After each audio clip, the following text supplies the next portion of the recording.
أعوذ بالله من الشيطان الرجيم. بسم الله الرحمن الرحيم. الحمد لله رب العالمين، والصلاة والسلام على أشرف الخلائق أجمعين، سيدنا وسيد الأولين والآخرين، حبيبنا وحبيب إله العالمين، إمام المرسلين وخاتم النبيين، شفيع المذنبين ورحمة للعالمين، أبي القاسم المصطفى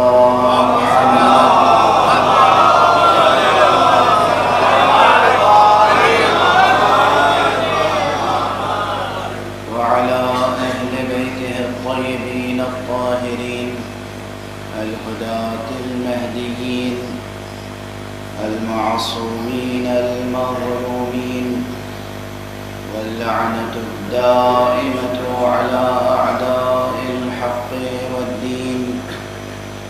أما بعد، فقد قال الله تعالى عز اسمه في محكم كتابه ومتقن خطابه. بسم الله الرحمن الرحيم. هو الذي أنزل عليك الكتاب منه آيات محكمات هن أم الكتاب وأخر متشابهات. صدق الله العلي العظيم.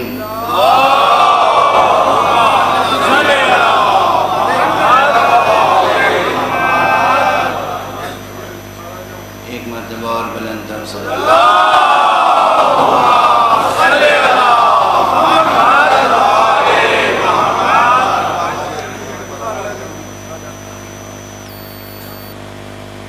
قرآن حکیم کے تیسرے سورہ مبارک ہے آل عمران کی. یہ ایک انتہائی فکر انگیز آیت ہے جو علوم القرآن کے بعض انتہائی بنیادی، اساسی اور محتم بالشان مباحث پر روشنی ڈالتی ہے،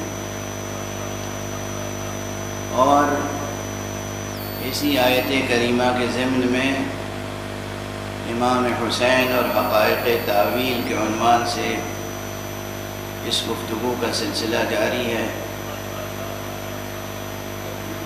اذہان عالیہ میں محفوظ ہوگا جو کچھ اب تک یہ فقیر عرض کر سکا ہے. قرآن مجید کے آیات کے تعلق سے محکمات اور متشابہات کی بحث بہت عظیم الشان ہے، اور بزرگان علماء میں سے ہر عالم نے اپنے اپنے انداز سے تعریف کی ہے. تو اب طالب علمانہ گفتگو کا تقاضا یہ ہوتا ہے کہ کسی نتیجے تک پہنچنے کے لیے جتنے علماء پہلے نظریے پیش کر چکے ہیں ان سب پر نظر ڈالی جائے، اور پھر کوئی بات اس سے اخذ کی جائے نتیجے کے طور پر. اس لیے کہ کہنے والوں نے تو بہت کچھ کہا، لیکن یہ سب کہنے والے غیر معصوم ہیں. حرف آخر صرف کلام معصوم ہے. اگر کہیں معصوم کا کلام موجود ہے اور یہ ثابت ہے کہ معصوم کا کلام ہے تو بس وہاں بات ختم ہو گئی. کلام معصوم وہ حد ارتقاء ذہن بشری ہے کہ جس آخری حد پر جا کر انسانی ذہن مطالب قرآنیہ کو اخذ کر سکتے ہیں. لیکن بات اگر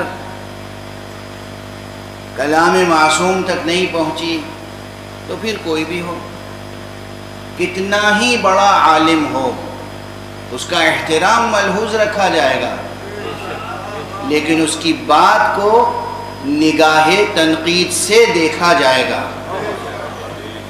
اس لیے کہ معصوم نہیں ہے۔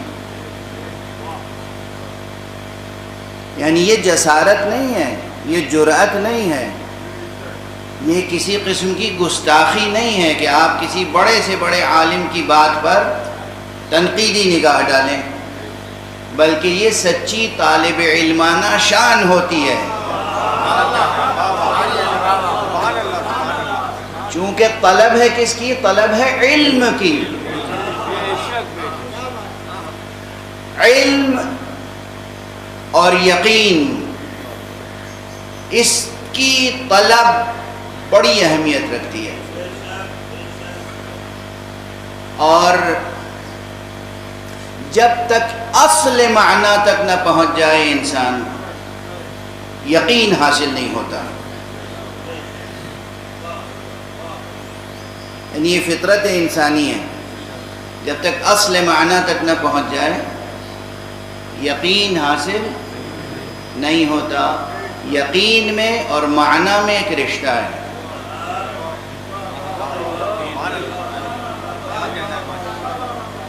خود یقین میں اور معنی میں یا معنی میں ایک رشتہ ہے۔ ابھی بہت پہلے یہ مجھے یاد آ جاتی ہیں بعض باتیں جو ممبر سے خود کہہ چکا ہوں، چاہے وہ 20 برس پہلے کہی ہوں یا 25 برس پہلے کہی ہوں، تو میں نے توجہ دلائی تھی کبھی کہ معنی اور معنی ان دونوں میں بھی فرق ہے۔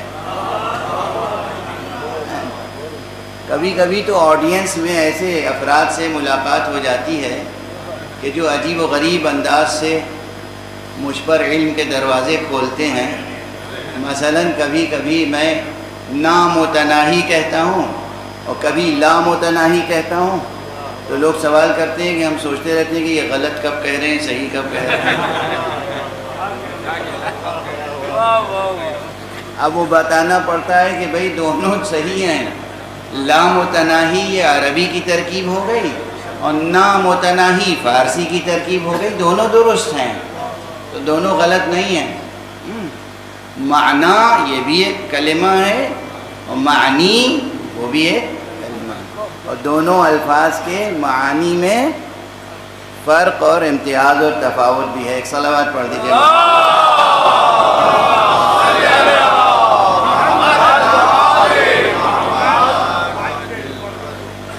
حاشا وکلا آپ کے ذہن میں یہ بات نہ آئے کہ میں الفاظ کا بیجا استعمال کرنے کی کوشش کرتا ہوں۔ دقیق حکیمانہ مسائل، فلسفیانہ مسائل، اس کو ان کی مخصوص اصطلاحوں سے نکال کر عام فہم انداز میں پیش کرنے کی کوشش کرتا ہوں،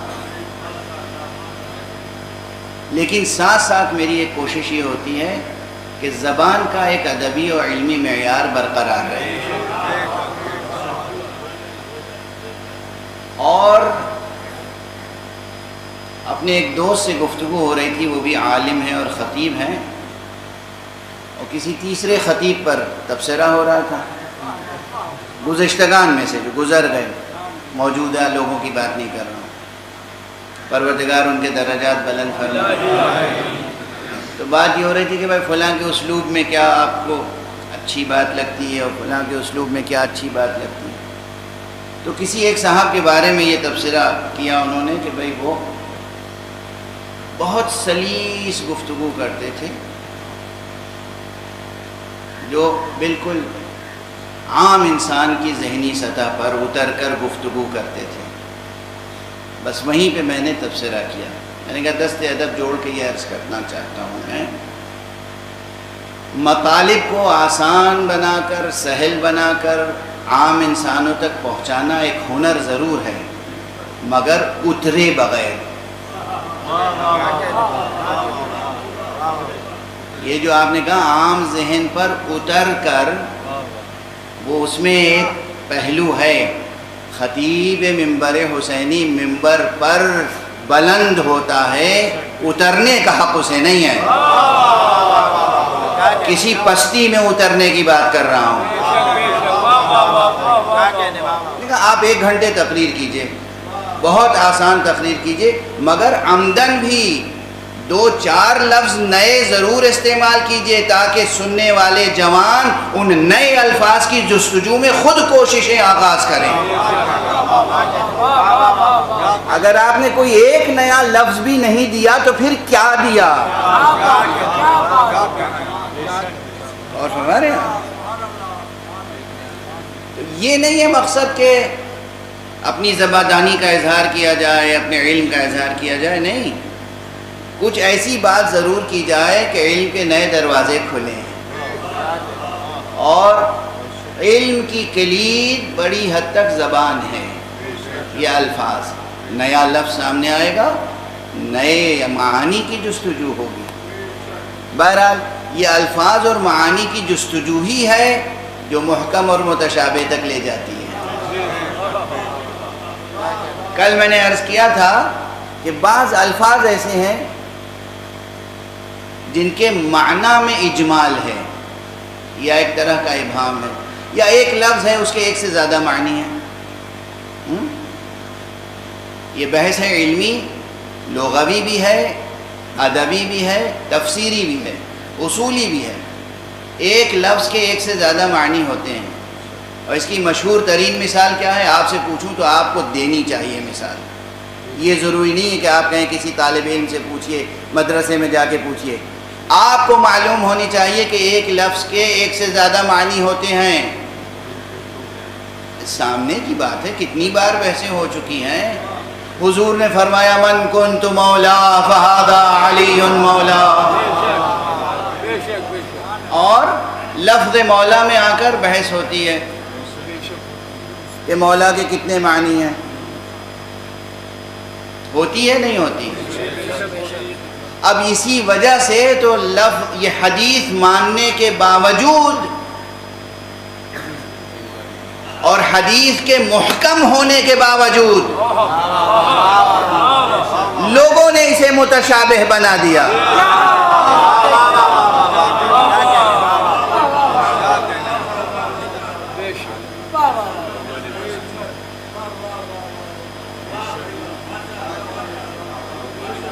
حدیث،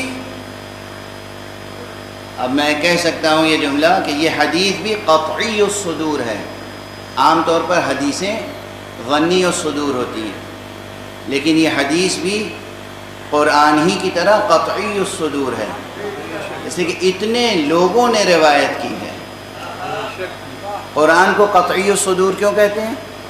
تواتر کے ساتھ لوگوں نے کہا یہ کتاب لفظ بلفظ، حرف بحرف محمد مصطفیٰ صلی اللہ علیہ وآلہ وسلم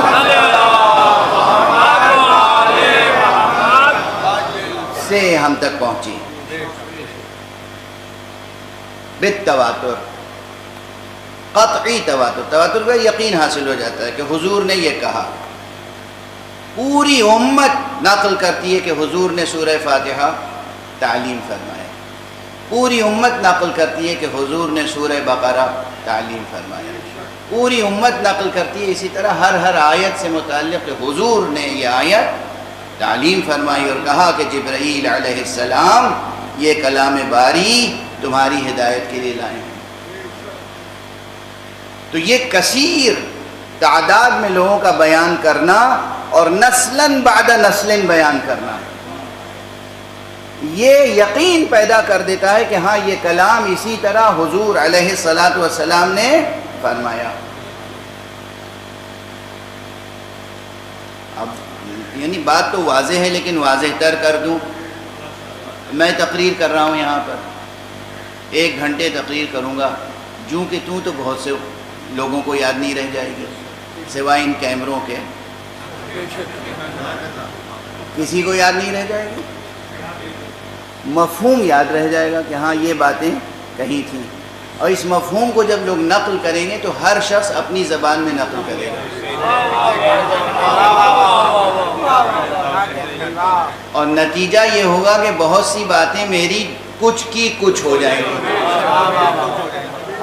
کیونکہ الفاظ کا مزاج یہ ہوتا ہے کہ ادھر لفظ بدلا، ادھر مفہوم میں تغیر آیا۔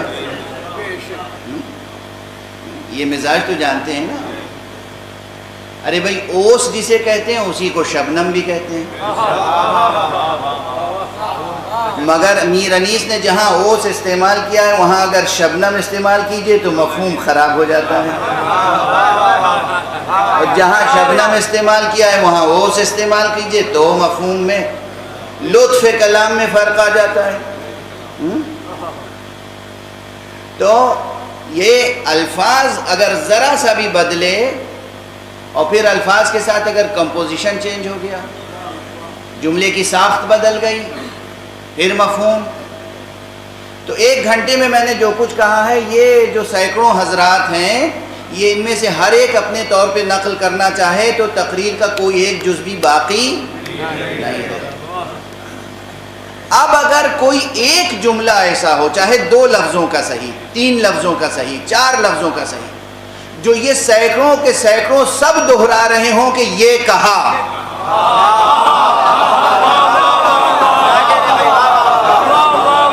اب اس میں کسی شک کی گنجائش نہیں رہ جائے گی، بھائی کچھ کہا ہو یا نہ کہا ہو، یہ کہا۔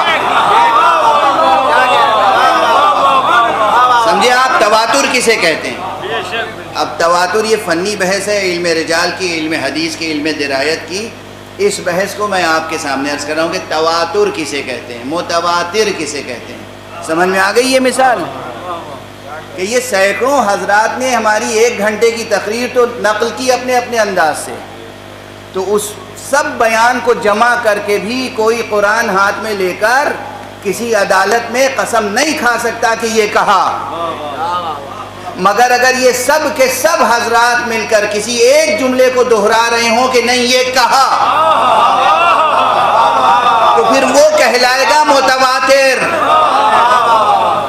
اور پھر خدا نہ خواستہ اگر عدالت میں میں بھی انکار کرنا چاہوں کہ میں نے تو یہ نہیں کہا تھا تو میرا انکار بھی مانا نہیں جائے گا۔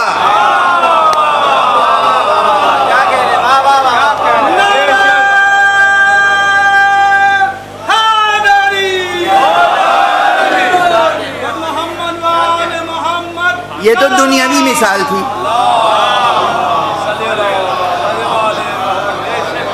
یہ تو دنیاوی مثال تھی، یہ تو دنیاوی مثال تھی۔ اب میں مذہبی تاریخ کی مثال بھی 2 دے دیتا ہوں۔ ایک مثال وہ ہے جو قرآن سے ہٹ کر پیغمبر اکرم صلی اللہ علیہ وآلہ وسلم نے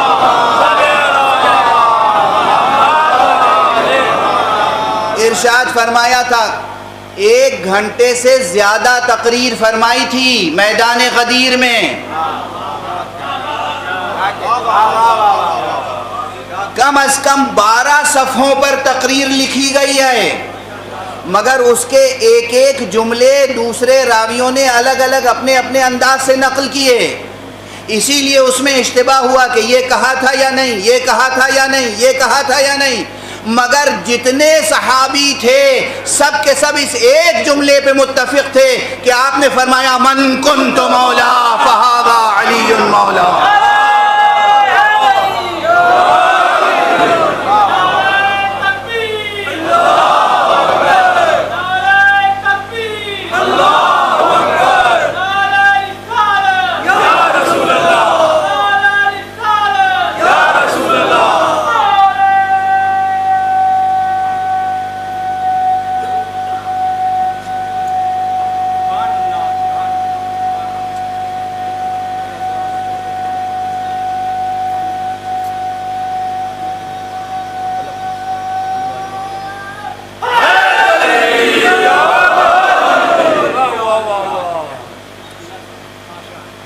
اب تواتر کی مثال، قرآن تو متواتر ہے ہی، پورا کا پورا قرآن متواتر ہے، یعنی یقین ہے کہ لسان مبارک مصطفیٰ سے یہ پیغام الہی ہم تک پہنچا۔ اس کے بعد جو حدیث ہے حدیث کی حرمت ہے، حدیث کی تقدیس ہے، حدیث کی اہمیت ہے. کسی بھی فقرے کے لیے یہ یقین حاصل ہو جائے کہ حضور نے ارشاد فرمایا ہے تو پھر بات تمام اس ارشاد کا بطور حکم بھی قرآن مجید سے کمتر رتبہ نہیں ہے. ارے جس زبان سے خدا کا پیغام ملا ہے اسی زبان سے یہ حکم ملا ہے.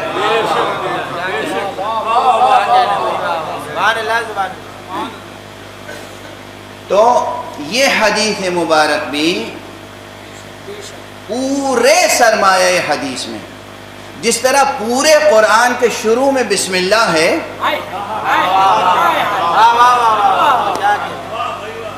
اسی طرح پورے سرمایہ حدیث میں اگر متواتر حدیثوں کو سب سے اوپر رکھا جائے گا، پھر صحیح حدیثیں، پھر معتبر حدیثوں کی دوسری رتبے کی حدیثیں، اور اس کے بعد ضعیف حدیثیں سب سے نیچے رکھی جائیں گی نا. اگر اس طرح ایک منار علم تشکیل دیا جائے تو سب سے پہلے حدیث کے منار میں جو متواتر ترین حدیث لکھی جائے گی، اس کے علاوہ دوسری کوئی حدیث ہے نہیں. من کنت مولا فہذا علی مولا. تو حدیث ہے قطعی الصدور، قطعی بات ہے کہ صادر ہوئی دہن مصطفیٰ سے. اب اگر قطعی ہے، یقینی ہے، حتمی ہے، بلا ریب، بلا شک، بلا شبہ حضور نے یہ فرمایا ہے، تو یہ اسی طرح قابل غور بھی ہے جس طرح قرآن قابل غور ہے. اسی طرح یہ قابل اتباع بھی ہے جس طرح قرآن قابل اتباع ہے. اور جس طرح قرآن کی حجیت ہے اسی طرح حضور محمد مصطفیٰ صلی اللہ علیہ وآلہ وسلم یہ ارشاد مبارک کی حجیت ہے. حجیت کے کیا معنی ہوتے ہیں؟ بات سے بات پیدا ہوتی ہے. اب یہ بھی ایک اصطلاح ہے، حجیت اور حجت. ہم لوگ بہت استعمال کرتے ہیں ممبر سے، میرے علاوہ دوسرے خطبہ بھی استعمال کرتے ہوں گے. اب مجھے نہیں معلوم کتنے لوگ سمجھتے ہوں گے اسے، اس لیے کہ اردو میں تو حجت کرنے کے معنی صرف ایک ہیں، ہے نا، لڑے جانا، زباں درازی کرنا، اپنی بات پہ اڑے رہنا، دوسرے سے لڑے جانا، اسی کو کہتے ہیں حجت. حجت کے یہ معنی نہیں ہے، اصل عربی میں حجت کے یہ معنی نہیں ہے. پھر حجت کے کیا معنی ہے اور حجت کے فقہی معنی کیا ہے، فقہی تعریف، ڈیفینیشن کیا ہے، یہ سمجھ لیجئے. آپ اس کو بہت آسان کر کے تمہید میں، مثالوں میں وقت صرف ہو جائے گا، بہت آسان کر کے آپ سے عرض کر رہا ہوں. حجت ہر وہ قول خدا، ہر وہ امر خدا، اور ہر وہ امر پیغمبر، اور ہمارے ہاں ہر وہ امر معصوم. اور اگر صرف سب کو جوڑ کر ایک جملے میں کہیں تو کہیں ہر وہ امر معصوم، کیونکہ خدا بھی معصوم ہے.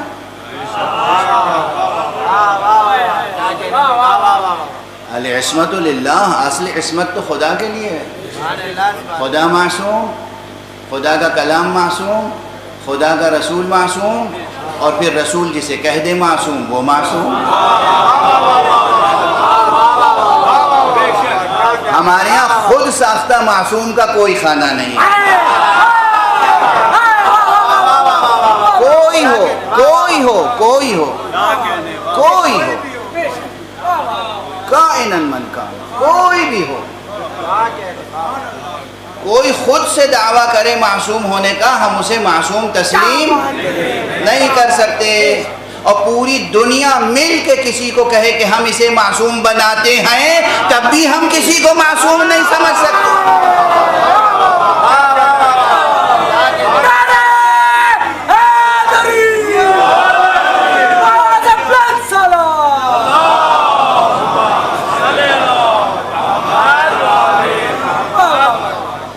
یعنی خدا کی قسم، کرۂ ارض کے جتنے انسان ہیں، جتنے انسان، اور اسے بڑھا دوں، جتنے کرۂ ارض کے اوپر ٹہل رہے ہیں، گھوم رہے ہیں، جی رہے ہیں، حیٌ یرزق، وہ، اور جتنے زمین کے اندر دفن ہو چکے ہیں، وہ سب مل کے کسی کے لیے گواہی دیں کہ ہم اس کو معصوم بناتے ہیں، ہم اسے کبھی معصوم نہیں سمجھیں گے، لیکن اگر کوئی ایک معصوم کسی دوسرے کو معصوم کہہ دے تو وہ معصوم ہے۔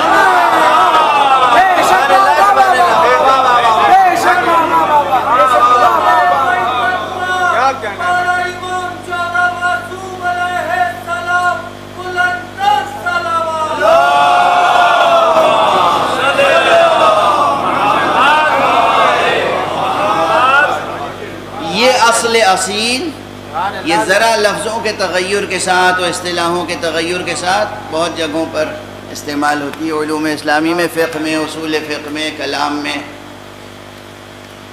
تو معصوم کا قول چاہے اللہ کا قول ہو، چاہے رسول اللہ کا قول ہو، چاہے اس ذات کا قول ہو جسے رسول نے معصوم قرار دیا ہو، اس کا قول حجت ہے۔ حجت ہے یعنی بات تمام ہو گئی، اب ہمارے لیے منجزیت و معذریت ہے۔ منجزیت معذریت یہ کیا ہوگی؟ ایک کے بعد ایک سخت سے سخت لفظ آ رہے ہیں۔ یہ اردو نہیں ہے میاں، یہ عربی اور علمی زبان و اصطلاحیں ہیں، مگر میرا عزم ہے، میرا مشن ہے کہ ان اصطلاحوں سے آپ واقف ہوں۔ آپ میں سے کتنے سائنٹسٹ ہیں مگر کتنے سائنسی الفاظ سے آپ واقف ہیں؟ واقف ہیں نہیں ہیں۔ آپ میں سے کتنے ہیں جو ویسٹرن کلچر کو اچھی طرح جانتے ہیں؟ آپ کا تو ایسٹرن کلچر ہے، آپ کا اسلامی کلچر ہے، لیکن آپ ان کے کلچر کی اصطلاحوں سے واقف ہیں؟ تو آپ کو اپنے اسلامی ثقافت کے کلمات سے واقف ہونا چاہیے۔ منجزیت و معذریت یہ ہے، حجیت یہ ہے کہ آپ کوئی عمل کر رہے ہوں اور کوئی پوچھے کہ آپ یہ کیوں کر رہے ہیں، کہ تو معصوم کا یہ قول ہے۔ سمجھ میں آئی بات؟ یہ قول ہے، یہ آیت ہے یا یہ حدیث ہے۔ اب آپ سے کوئی باز پرس نہیں کرے گا، یا آپ کچھ نہ کر رہے ہوں، ساری دنیا کر رہی ہے، آپ نہیں کر رہے ہیں،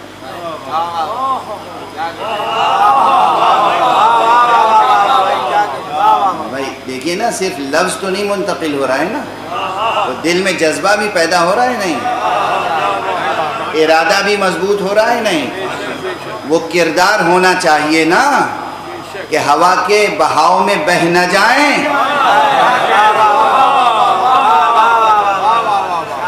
جب کوئی پوچھے ساری دنیا یہ کر رہی ہے، آپ کیوں نہیں کر رہے ہیں، تو آپ کہہ سکیں اللہ کا فرمان ہے یا رسول اللہ کا فرمان ہے، انہوں نے اس کام کے لیے منع کیا اس لیے نہیں کر رہے۔ واضح ہوئی بات؟ اور یہ دنیا تک نہیں آئے۔ منجزیت و معذریت کے معنی یہ ہے کہ روز محشر خدا اگر کسی بندے مسلم سے پوچھے، اپنے کسی بندے سے پوچھے تم نے یہ کیوں کیا، کہ ہم تک رسول کا یہ فرمان پہنچا تھا، حساب تمام۔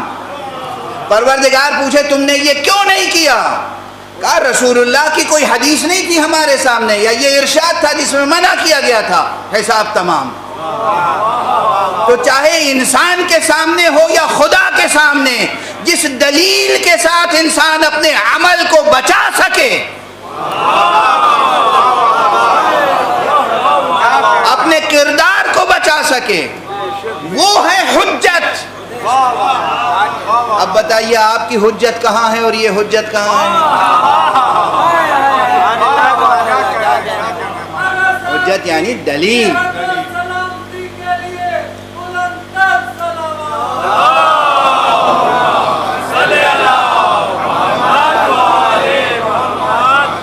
ایک اور بلندر صلوات پڑھیں۔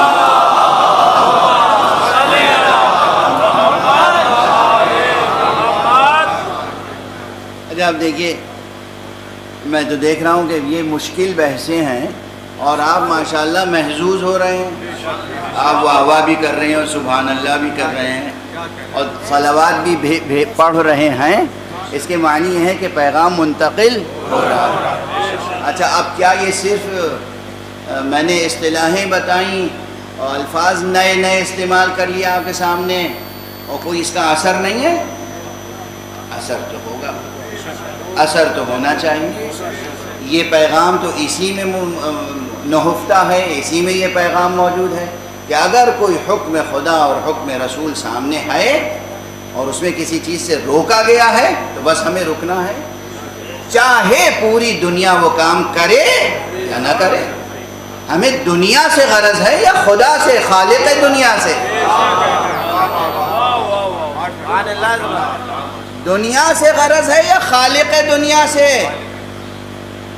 دنیا بھر کے مدرسوں میں، مکتبوں میں، یونیورسٹیز میں، بازاروں میں، ایوانوں میں دنیا پرست بنایا جاتا ہے۔ یہ ہے مدرسہ حسینی جس میں خدا پرست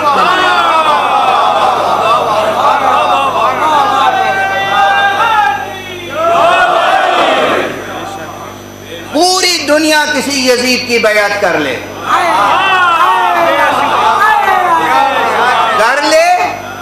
ہم نہیں کرتے۔ پوری دنیا کسی خاطی کو خاطی نہ کہے، ہم خاطی کو خاطی کہیں گے۔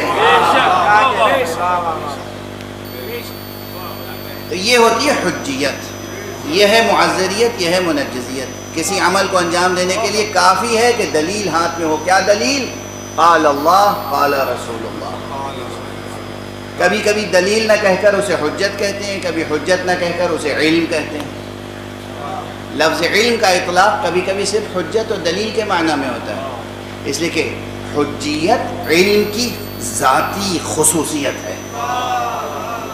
علم سے حجیت کو کوئی جدا نہیں کر سکتا۔ یعنی اگر علم ہے تو اس کے مطابق عمل کرنا پڑے گا، اور اگر علم ہوتے ہوئے عمل نہیں کیا تو پھر گناہگار ہوگا انسان، پھر گناہگار ہوگا انسان۔ تو علم کی یہ حجیت جو ہے یہ ذاتی وصف ہے۔ قاطع یا علم، لفظ علم، اور پھر لفظ علم ایک عام معنی میں ہے اور ایک لفظ علم خاص معنی میں ہے۔ وہ خاص معنی کیا ہے؟ دین کے دائرے میں، دین کے دائرے میں قال آئنسٹائن علم نہیں ہے، قال نیوٹن علم نہیں ہے، قال ایڈم اسمتھ علم نہیں ہے، قال کارل مارکس علم نہیں ہے۔ بس دو ہی ہیں، قال اللہ قال رسول اللہ صلی اللہ علیہ وآلہ۔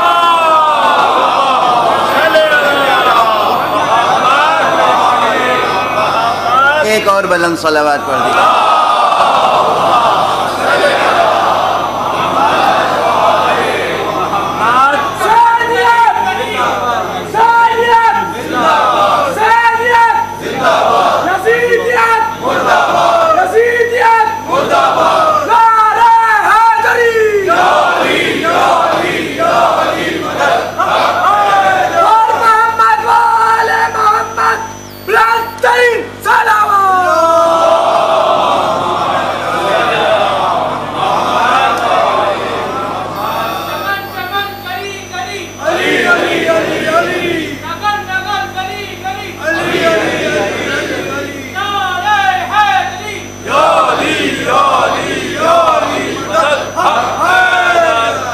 ماشاءاللہ۔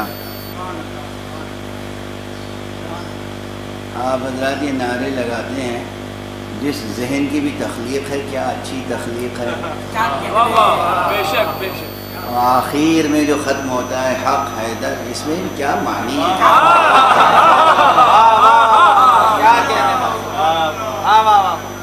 خدا کی قسم، خدا نے اس دنیا میں اگر کسی حق کو پہچنوایا ہے تو وہ حیدر ہے۔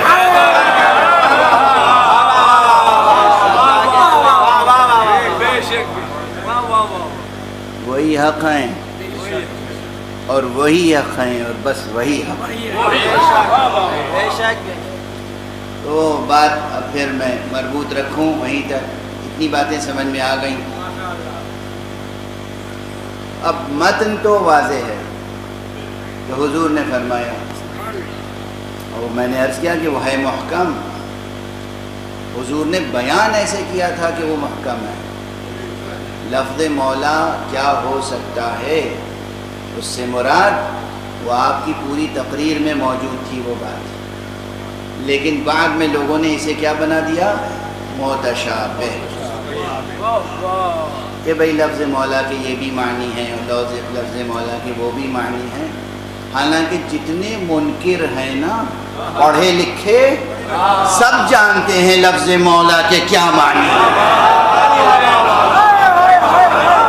میں بس دست ادب یہ جوڑ کے کہتا ہوں، ہم سے جتنی چاہے بحث کر لو، کرتے رہو، ہمیں رنج ہوتا ہے، دکھ ہوتا ہے، دل سوزی بس یہ ہے کہ وہاں کیا جواب دو گے۔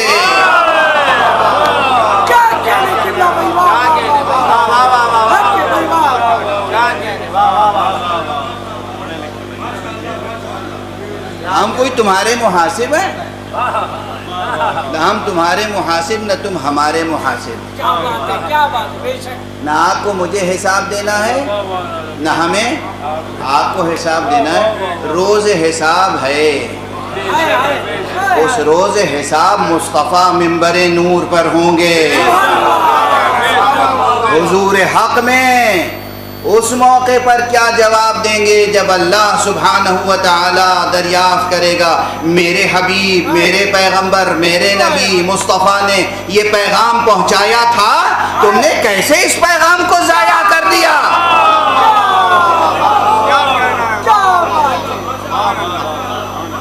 اور ہمیں جواب نہ دیں، ہم سے دلیل و حجت و بحث کرنے سے کیا فائدہ ہے؟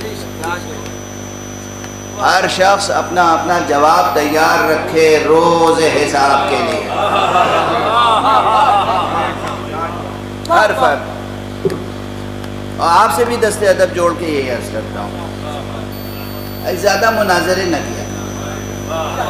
اور ہمارے ہر شخص مناظرے کرتا ہے، بھائی ہر شخص کو مناظرے کا حق دیا ہی نہیں دیا ہے، مناظرے نہ کیا، بلا وجہ اپنی توانائی ضائع نہ کیجیے۔ اگر کوئی تاریکی میں رہنا چاہتا ہے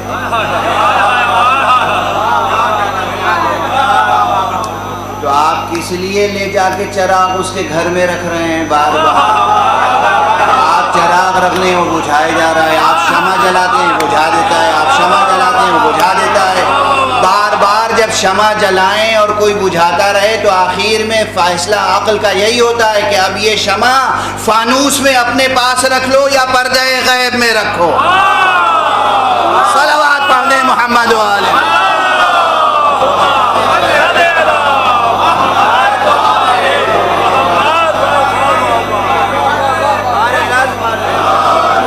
فانوس غیب میں شمع رکھ دو، شمع روشن رکھو، اور جب بھی وہ تاریکی پسند ہوش میں آ جائے اور نور کی طلب ہو تو شمع حاضر کر دو۔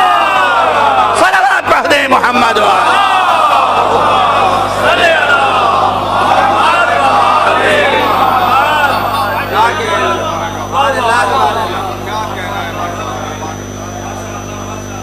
بہرحال تو بات تو محکم اور متشابہ کی تھی، اور بات یہ تھی کہ کبھی کبھی کوئی آیت، کوئی کلام متشابہ اس لیے ہو جاتا ہے کہ ایک لفظ کے ایک سے زیادہ معنی ہوتے ہیں، تو پھر تلاش کرتے ہیں کہ بھئی اس کے کون سے معنی مراد ہیں۔ اگر واقعی سمجھ میں نہ آئے تو وہ متشابہ اس کو کہہ دیتے ہیں۔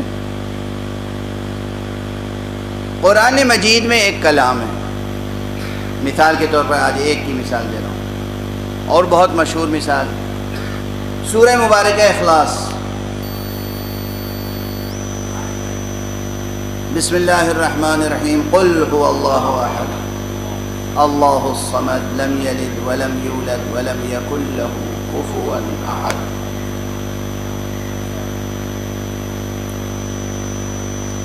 اس سورے میں ایک لفظ ایسا ہے جس کے معنی ذرا مشکل ہے، الصمد۔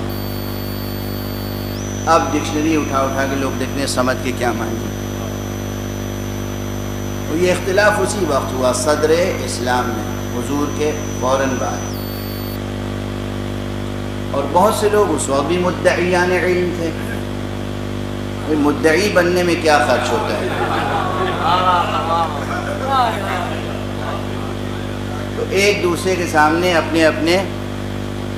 اپنی لا علمی کا اظہار کیا کرتے تھے.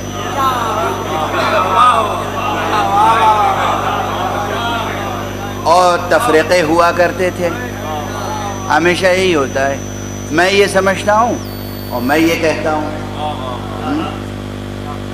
بھئی یہ بتائیے خدا کیا کہتا ہے، اور یہ بتائیے کہ رسول کیا سمجھتے ہیں.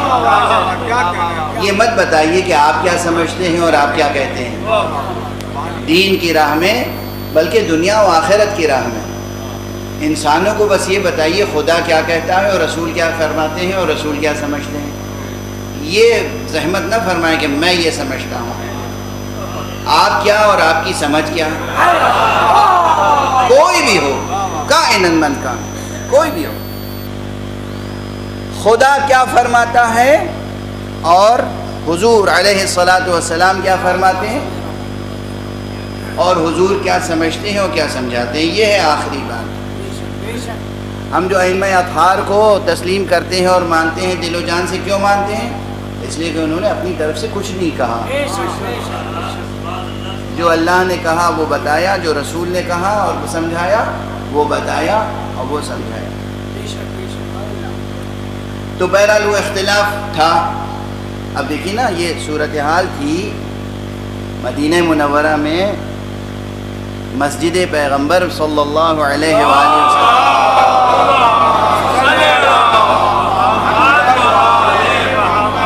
خود حیات پیغمبر میں یہ کیفیت تھی کہ حضور موجود ہیں، حضور کے اوپر ایمان لا چکے ہیں، حضور کے ہاتھوں پہ بیعت کر چکے ہیں.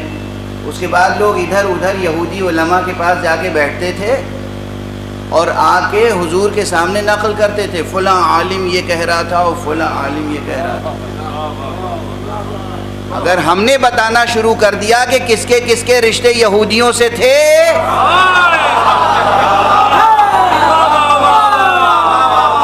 تو بہت مشکل ہو جائے گی. اور سب کتابوں میں موجود ہے، اور صحیح کتابوں میں موجود ہے.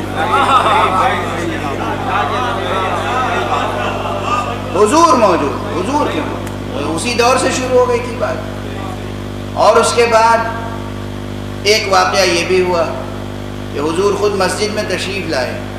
میں گلا کر چکا ہوں نا کہ لفظ علامہ کا کیا استعمال ہوتا ہے. حضور مسجد میں تشریف لائے تو دیکھا کہ ایک حلقہ بنا ہوا ہے اور ایک صاحب گویا شمع محفل بنے ہوئے.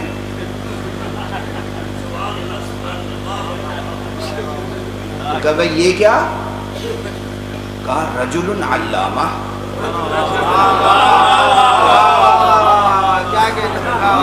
اب جو ہے کہ علامہ کی کہاں تک تاریخ پہنچی. لفظ علامہ عربی میں مبالغے کے لیے آتا ہے. یہ تائے تانیث نہیں ہے. عموماً عربی اسماء میں تائے تانیث لگا کے مؤنث بنایا جاتا ہے. تو علامہ عالم کا مؤنث نہیں ہے. علامہ یعنی بہت علم رکھنے والا، فہامہ یعنی بہت فہم رکھنے والا ہے. مبالغے کے لیے ہر زبان کی اپنی جمالیات ہوتی ہے. تو کہا یہ بہت علم رکھنے والا شخص ہے. حضور کے سامنے اس کا ذکر کر رہے ہیں، یہ بہت علم رکھنے والا شخص ہے. کیا ذوق ہے ماشاءاللہ. حضور سے کہہ رہے ہیں یہ بہت علم رکھنے والا ہے. کہا کیا مطلب بہت علم رکھنے والا؟ کہا انصاب عرب سے خوب واقف ہے، اشعار عرب سے خوب واقف ہے. کہا اسے علم نہیں کہتے.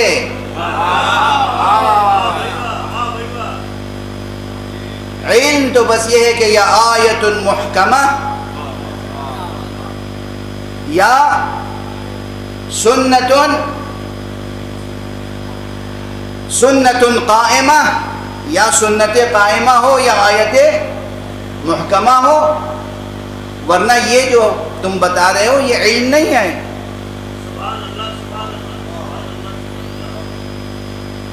یہی صورتحال آج تک ہے کہ یا قول خدا ہو یا پھر قول رسول صلی اللہ علیہ وآلہ.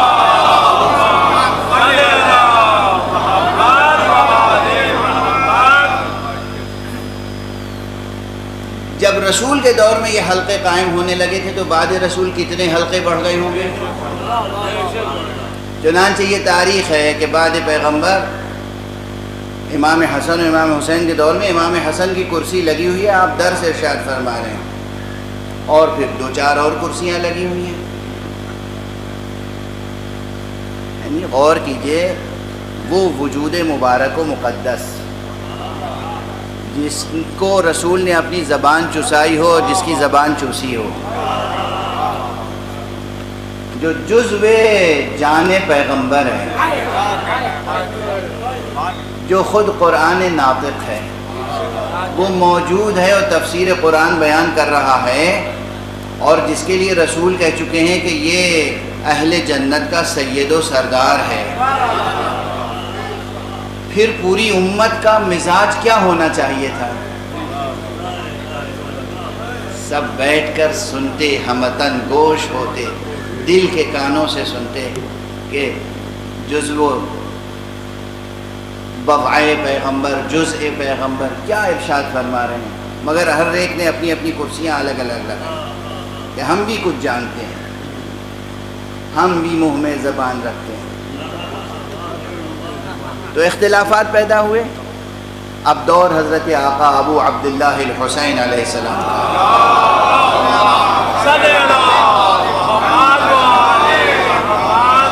اب یہ یاد رکھیے کہ یہ کتنا بھی ظلم کیا ہو امت نے، عوام نے یا عوام و خواص نے مل کر، لیکن ذہنوں میں، دلوں میں ان کی عظمت راسخ ضرور تھی. یعنی ان کی علمی مرجعیت تھی سب کے ذہن میں. مرجعیت سمجھے؟ مرجع یعنی جہاں پلٹ کے آئے انسان اپنے آخری فیصلے کے لیے، اسے کہتے ہیں علمی مرجعیت. ٹھیک ہے نا؟ جو آخری امید، آخری سہارا، آخری منزل ہو کہ بھئی یہاں سے مسئلہ جو حل ہوگا وہ حل ہے. آج بھی جو مرجع تقلید کہلاتا ہے، وہ کیوں مرجع کہلاتا ہے؟ مرجع یعنی وہ جس کی طرف رجوع کیا جائے. کسی میں یہاں اختلاف ہو جائے کہ اس آیت کے یہ معنی ہے، اس آیت کے یہ معنی ہے، اس حدیث کے یہ معنی ہے، اس حدیث کے یہ معنی ہے، تو اصل معنی کون بتائے گا؟ کہ چلیے صاحب سیستانی صاحب سے پوچھ لیتے ہیں اس حدیث کے کیا معنی ہے. عقل سلیم کا تقاضا یہی ہے.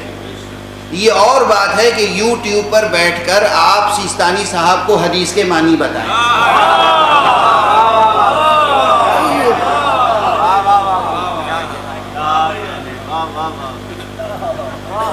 اور فرما رہے ہیں وہ چاہے سیستانی صاحب ہوں یا آغائے خامنئی ہوں، یہ جو مراجع ہیں، مراجع کس لیے مراجع کہلاتے ہیں؟ جو اٹک اٹک کے ہجے کر کر کے آپ عبارت پڑھنے کی کوشش کر رہے ہیں اور پھر اس کے معنی بیان کر رہے ہیں. بھئی وہ لوگ بچپن سے اب تک ان کا کام ہی ہے دن رات حدیثوں کو پڑھنا، اور ایک بار نہیں، بار بار پڑھنا، بار بار پڑھنا، بار بار پڑھنا. صبح سے شام کرنا اور شام سے صبح کرنا صرف کس فضا میں؟ قال اللہ، قال رسول اللہ، قال الامام علی، قال الامام حسن، قال الامام باقر، قال الامام صادق. صبح سے شام، شام سے صبح. مولا نے کیا کہا، اس کے کیا معنی ہے، اس کے کیا معنی ہے، اس کے کیا معنی ہے، اس سے ہمیں کیا حکم حاصل ہوتا ہے.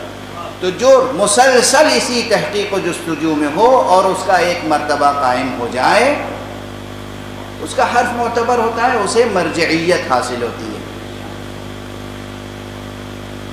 آپ کی مغربی یونیورسٹیز میں بھی یہی ہوتا ہے. آپ پی ایچ ڈی کرتے ہیں تو کسی کے سپرویژن میں کرتے ہیں، کوئی گائیڈ ہوتا ہے.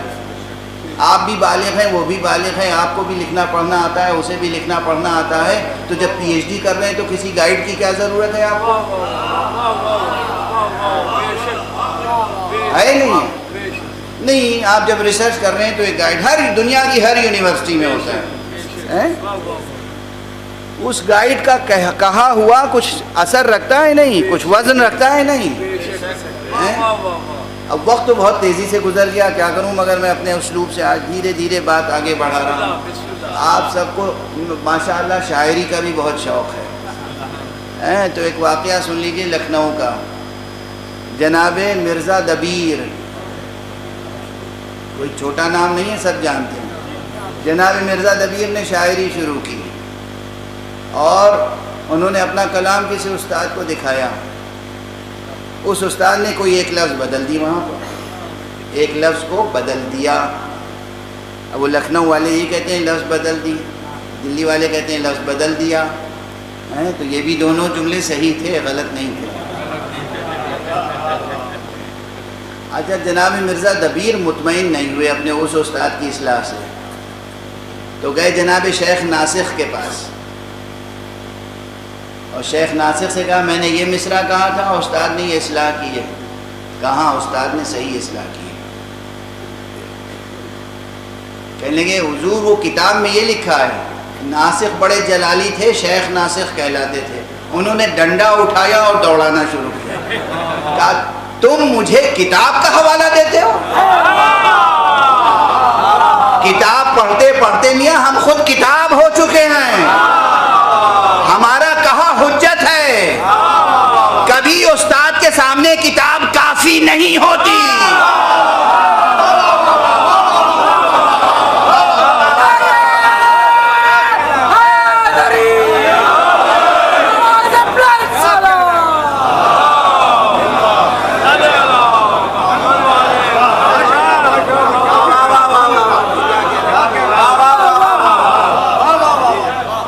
مجھے بتاؤ گے کتاب میں کیا لکھا ہے؟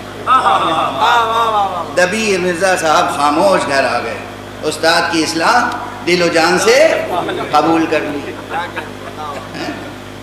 استاد استاد ہوتا ہے تو مرجع مرجع ہوتا ہے. کسی سائنس میں آپ پی ایچ ڈی کر رہے ہوں، لٹریچر میں، ہیومینٹیز میں کر رہے، کسی بھی علم میں کر رہے ہیں، استاد استاد ہوتا ہے. یعنی کیسا بے ادب معاشرہ ہو گیا ہے. اردو پڑھنے نہیں آتی، اردو پڑھنے نہیں آتی، اردو لکھنا نہیں آتا، اور اعتراض کس پر؟ مرجع تقلید. جو اپنی پیشانی سے یوں پسینہ پوچھ کر چھڑک دے تو تم سے زیادہ بڑا عالم پیدا ہو جائے.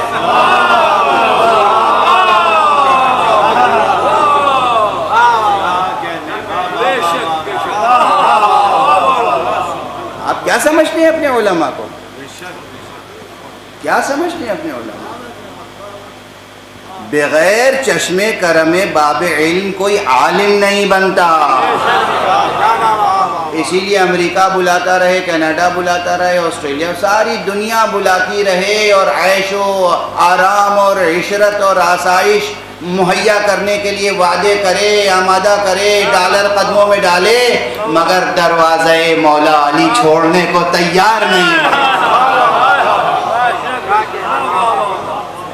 ہم کہاں چھوڑ کے جائیں گے علی کا در؟ یہ وہ علماء ہیں، ان کے سامنے آپ اپنے عشق کا حوالہ دیں گے. آپ زیادہ مولا علی کا عشق رکھتے ہیں؟ آپ زیادہ امامت سے وفا رکھتے ہیں؟ آپ زیادہ غدیر کو پہچانتے ہیں یا وہ کہ پوری دنیا کو طلاق دے کر بیٹھے ہوئے در علی پر؟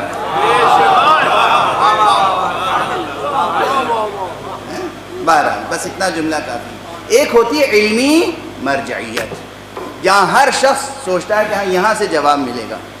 تو کرسیاں تو سب نے لگا لی تھیں، مگر ذہن میں یہ تھا کہ ملے گا جواب تو وہاں سے ملے گا. تو آقا حسین علیہ السلام کے دور کا واقعہ ہے کہ سب کے سب لفظ صمد میں مختلف بھی ہو گئے. تو صمد کے کیا معنی ہے؟ ابھی بھی لفظ صمد کی بھی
ایمان کے ساتھ چل رہی ہے نا، امام حسین اور حقائق تعویل۔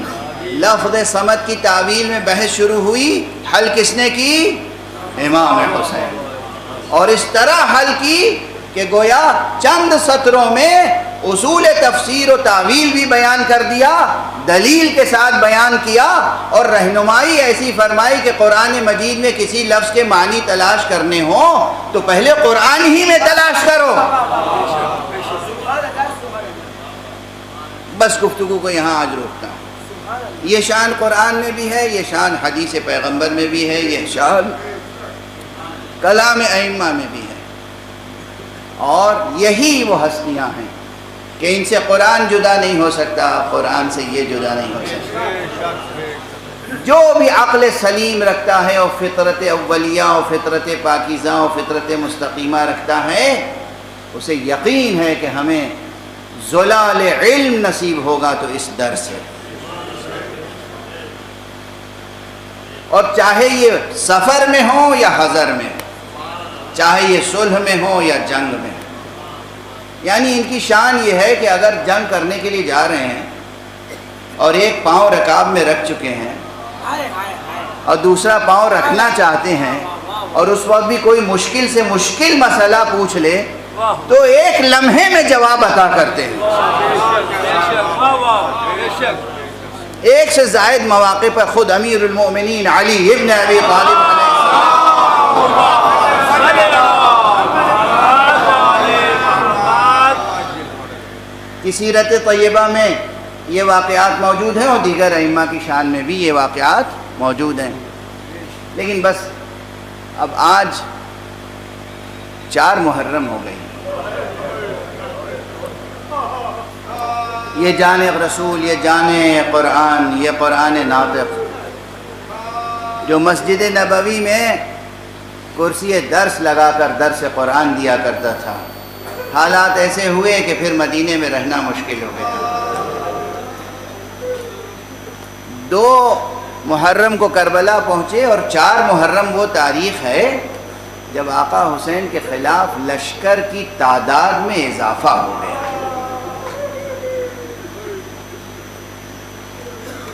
دھیرے دھیرے اب لشکر بڑھ رہا ہے، ادھر لشکر مخالفوں کا بڑھ رہا ہے اور ادھر آقا کی تنہائی میں اضافہ ہو رہا ہے۔ جو دنیا طلب ہے وہ ساتھ چھوڑ چکے ہیں، اور جو حق شناس ہیں ان کے ثبات قدم میں اضافہ ہوتا جا رہا ہے۔ اب وقت بالکل نہیں رہ گیا، اس لیے بہت تیزی سے آج جی چاہتا ہے کہ آقا کے اصحاب میں سے ایک ایسے صحابی کا تذکرہ کروں، آپ کے جانثاروں میں سے ایک ایسے جانثار کا جس کی ایک بڑی عظیم الشان تاریخ ہے، اور قیامت تک جتنے افراد بشر ہیں، جتنے انسان ہیں، ان تمام انسانوں کے لیے ایک بڑا نمونہ عمل اس کا کردار ہے۔ دیکھیے آقا امام حسین تو معصوم ہے، کوئی بھی غیر معصوم حسین نہیں بن سکتا۔ ہاں ان سے ہم ہدایت لیں گے، روشنی لیں گے، اور کوئی یہ سمجھ لے کہ ہم حسین بن سکتے ہیں، ناممکن۔ اور وہ تو معصوم ہیں، 14 معصومین میں سے ہیں، 12 اماموں میں سے ہیں۔ کیا کوئی علی اکبر بن سکتا ہے؟ کیا کوئی قاسم بن سکتا ہے؟ نہیں۔ ہم ان کے تذکرے کرتے ہیں اور ان سے اپنے دل و جان میں ایمان کی روح پھونکتے ہیں، اپنے یقین میں اضافہ کرتے ہیں، ان کو خراج عقیدت پیش کرتے ہیں، لیکن ہم بن نہیں سکتے۔ لیکن چند کردار یہ جو اصحاب کے ہیں، یہ تمام انسانوں کے لیے حجت بن جاتے ہیں۔ اگر حر یہ کر سکتا ہے کہ دنیا کو ٹھوکر مار دے، تو ہم کیوں نہیں ٹھوکر مار سکتے؟ اگر زہیر قین یہ کر سکتے ہیں تو ہم کیوں نہیں کر سکتے؟ حر کیا بنی ہاشم میں سے تھے؟ حر کیا آل رسول میں سے تھے؟ زہیر قین کیا آل رسول میں سے تھے؟ نہیں، اشراف میں سے تھے، اچھا خاندان تھا، صحیح النسب، اچھا بڑا خاندان ضرور تھا. تو یہ دونوں کردار بطور خاص بہت اہمیت رکھتے ہیں. یوں تو جون کی مثال کوئی معمولی مثال ہے. ایک حبشی غلام، چہرے کی رنگت سیاہ، لیکن چہرے کی رنگت پہ نہیں جانا چاہیے، دل کتنا روشن تھا جون کا. اتنی مثالیں ہیں عام انسانوں کے لیے کربلا میں کہ جس کی بنا پر یہ کہہ رہا ہوں اور سب کہتے ہیں کربلا تمام عالم انسانیت پر حجت قائم کر دیتی ہے. کوئی گورا ہو، کالا ہو، کوئی حبشی ہو، کوئی یمنی ہو، کوئی عربی ہو، کوئی عجمی ہو، کوئی انسان ہو، کوئی خاطی گناہگار ہو یا کوئی متقی و پرہیزگار ہو، جتنے بھی افراد بشر ہیں سب پر کربلا میں حجتیں موجود ہیں. بس چند جملوں میں، حالانکہ آپ گریہ کرنے کے لیے آمادہ ہیں، میں کسی کا بھی تذکرہ کروں تو آپ گریہ کریں گے، لیکن زہیر کے تعلق سے 2-3 جملے عرض کریں. مکے سے جب آقا حسین چلے ہیں تو 8 ذی الحجہ کو آقا چلے تھے اور حج تمام کر کے زہیر بھی مکے سے کوفے کی طرف روانہ ہوئے. تو گویا 1-2 منزلوں کا فاصلہ تھا.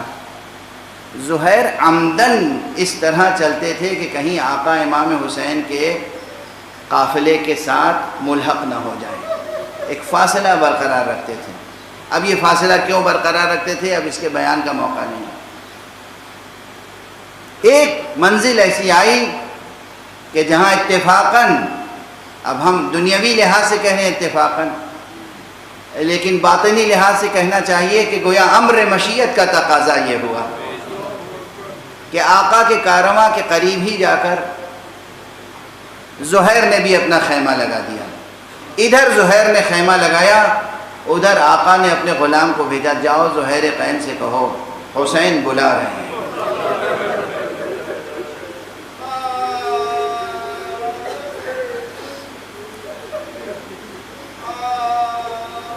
اب خیمے میں زہیر ہیں اور زہیر باحیثیت انسان تھے، دانشور تھے، شجاع تھے، بہادر تھے، اپنے وقت کے نامی گرامی تھے، کوئی معمولی انسان نہیں تھے. تو یہ حضرات جب کوئی باحیثیت سفر کرتا ہے تو تنہا تو نہیں کرتا ہے، ان کے ساتھ غلام، بھائی، اہل خاندان، خدمت گزار، پورا کارواں تھا ان کا بھی. لیکن خیمے میں اس وقت وہ بیٹھے ہوئے تھے اور سامنے زوجہ.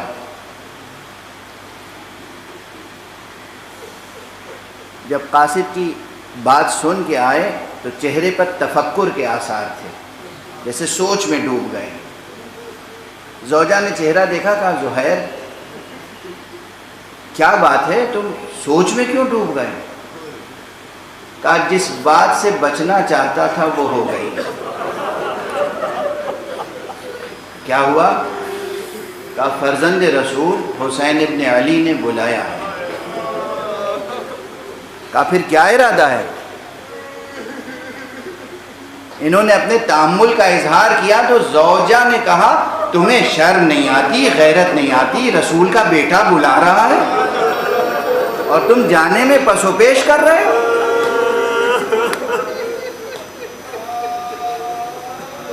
ایسی بامعرفت بیویاں ہونی چاہیے.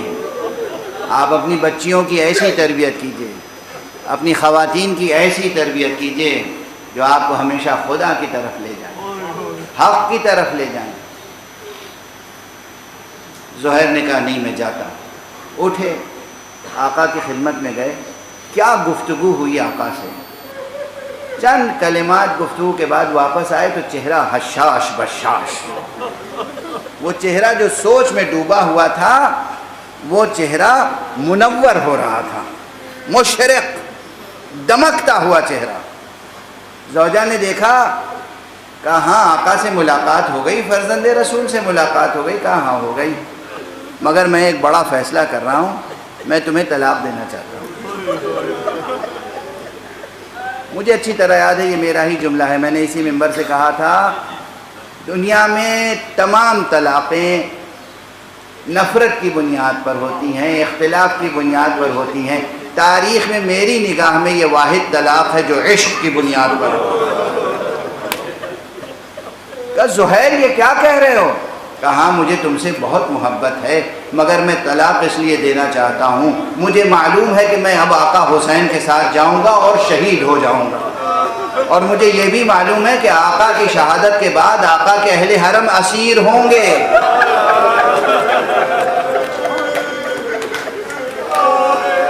میں اپنی جان تو دے سکتا ہوں مگر تمہاری اسیری مجھے قبول نہیں۔ اجرکم علی اللہ، اجرکم۔ آئے آقا حسین، زہیر کو قبول نہیں ہے کہ اس کے گھر کی خواتین اسیر ہو جائیں، مگر آقا حسین کی شہادت کے بعد زینب بھی اسیر ہے، ام کلثوم اسیر ہیں، رباب اسیر ہیں، لیلا اسیر ہیں، سکینہ اور رقیہ اسیر ہیں۔ اجرکم علی اللہ، اجرکم علی اللہ۔ اس نے اپنا فیصلہ سنا دیا، فیصلہ نافذ کر دیا۔ یہ بی بی جدا ہو کے گئی نہیں کہیں، اب دو خیمے لگنے لگے، لیکن وہ دونوں خیمے ساتھ ساتھ چل رہے ہیں آقا حسین کے ساتھ، یہاں تک کہ کربلا آ گئی۔ کربلا میں یہاں تک کہ عاشور کا دن آ گیا، قربانیاں شروع ہوئیں۔ عاشور کو آقا حسین نے زہیر کو بڑا منصب دیا تھا، میں نے کہا نا زہیر کی شخصیت بلند تھی، اگر پوری 1 گھنٹے سوا گھنٹے کی تقریر زہیر کی شخصیت پر ہو تو کافی نہیں ہوگی۔ زہیر کو آقا نے پہلا منصب تو یہ دیا کہ جو آپ کا حفاظتی دستہ تھا اس کا راس و رئیس بنایا،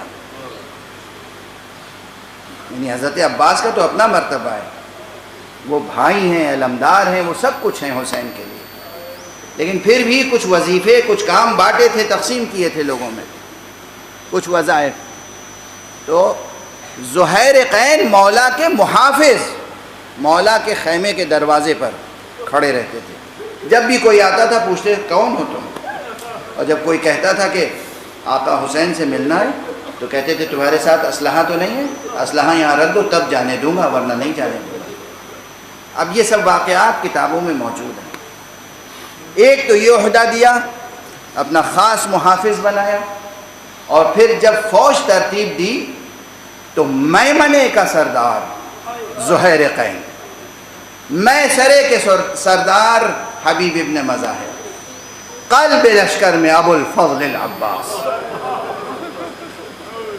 میمنے کی ایک خاص اہمیت ہوتی ہے، تو گویا کہ فوجی نقطہ نظر سے، لشکر کی ترتیب کے نقطہ نظر سے حبیب پر زہیر کو ایک فوقیت حاصل ہے، میمنے کے سردار ہیں۔ تو زہیر نے حق بھی ادا کیا، نماز ظہر تک اور نماز ظہر کے بعد بھی کچھ دیر تک زہیر کا قیام اور زہیر کی حیات تاریخ میں ملتی ہے، بے پناہ جنگ کی اور بے قیاس نصرت کی مولا کی، نماز کے وقت بھی جو نماز پڑھائی ہے آقا امام حسین علیہ السلام، وہاں بھی 2 تھے، کون؟ ایک زہیر اور ایک سعید۔ سعید نے اپنے سینے پہ اتنے تیر لیے کہ جیسے ہی آقا حسین کی نماز تمام ہوئی، اچھا خدا کی قسم کیا قوت ارادی رہی ہوگی، کیا درد سہنے کا ملکہ تھا سعید اور زہیر میں، تیر پر تیر آ رہے ہیں، جب تیزی سے تیر آتا ہے تو بے اختیار انسان کے قدم پیچھے ہٹتے ہیں، لیکن کس طریقے سے اپنے آپ کو قابو میں رکھ کر، ضبط کر کے اپنے احساسات و جذبات، زہیر و سعید اس طرح کھڑے تھے کہ کوئی تیر حسین تک پہنچنے نہ پائے۔ یہ سب کس لیے بیان ہوتا ہے؟ آقا تشریف لا رہے ہیں نا، زہیر معصوم نہیں ہے، زہیر معصوم نہیں ہے، سعید معصوم نہیں ہے، حر معصوم نہیں ہے۔ عزادارو، ہمیں اپنا بھی کردار بنانا ہے، ہمیں اپنے بچوں کی تربیت بھی کرنی ہے۔ جان حسین پردہ غیب میں ہے، آنے والا ہے۔ ہمارے پائے ثبات میں کتنی قوت ہے۔ یہ مسائل جو بیان ہوتے ہیں، گریہ بھی کریں، لیکن اس گریے کے ساتھ ساتھ اپنے کردار کی تعمیر بھی کریں، جانثاری کا جذبہ بھی باقی رکھیں۔ اس وقت کوئی آپ کی دنیاوی حجت کام نہیں کرے گی۔ کیا جوش، کیا جذبہ، کیا معرفت، کیا عشق اور کیا ثبات قدم تھا ان میں۔ ادھر سعید کے سینے پر تیر لگ رہے ہیں مگر کھڑے ہوئے ہیں، اور جیسے ہی آقا نے کہا السلام علیکم ورحمت اللہ، سعید آقا کے سامنے زمین پر گرے اور بس ایک کلمہ کہا، حل وفیت یا ابن رسول، فرزند رسول، کیا میں نے حق وفا ادا کی؟ مجھ سے راضی ہیں نا؟ اجرکم علی اللہ، خدا آپ کو کسی غم میں نہ رلائے سوائے غم حسین۔ یہ سعید ہے۔ زہیر اس کے بعد بھی باقی ہے۔ نماز تمام ہو گئی، زہیر کا اصل جہاد اس کے بعد ہوا۔ زہیر نے کئی مرتبہ جہاد کیا ہے، کئی قسطوں میں جہاد کیا ہے، تفصیل ہے، چھوٹی جنگ نہیں ہے جنگ کربلا۔ بالآخر زہیر نے بے پناہ جہاد کیا، اور زمین پر جب تشریف لائے ہیں آقا حسین نے خصوصی کلمات ارشاد۔ ایک جملہ عرض کروں، وہ زوجہ جسے زہیر طلاق دے چکے تھے، بس اس کا ایک کارنامہ عرض کر دوں اور گفتگو تمام۔ واقعہ کربلا تمام ہو گیا، زہیر نے جان نثار کر دی، رات گزر گئی۔ دوسرے دن زہیر کی زوجہ نے اپنے غلام سے کہا، یہ کفن لے اور جا کر زہیر کو کفن پہنا کے قبر میں لٹا دے۔ وہ غلام آیا اور میدان کربلا سے پھر واپس گیا، اور جب بیوی نے پوچھا کہ اپنے آقا کو تم نے کفن پہنا دیا، کفن دے دیا، قبر میں لٹا دیا؟ کہا نہیں، میں یہ جرأت نہیں کر سکا۔ کہا کیوں؟ کہا میں کیسے کر سکتا تھا؟ حسین ابن علی رسول کا بیٹا بے کفن پڑا رہ جائے اور میں اپنے آقا زہیر کو کفن پہنا دوں، یہ میری غیرت نے قبول نہیں کیا۔ آئے حسین، جس کی برہنہ میت کو دیکھ کر دوسرے غلاموں کو ترس آ رہا ہو۔ واہ حسین، واہ علی، واہ محمد، اجرکم علی اللہ۔ پروردگار ہماری اس مختصر سی عبادت اعضاء کو قبول فرما۔ پروردگار معبود ہمیں علوم قرآن اور معارف اہل بیت سے آشنا فرما۔ پروردگار معبود ہمارے سروں پر علماء اعلام کا سایہ برقرار رکھے، ملت کو اتحاد، علم، آگہی، عبادت کا ذوق عطا فرما۔ پروردگار اپنے ولی آخر کو اذن ظہور عطا فرما، اور ان کے ہاتھوں سے اپنی رحمت و رافت و عدالت کا پرچم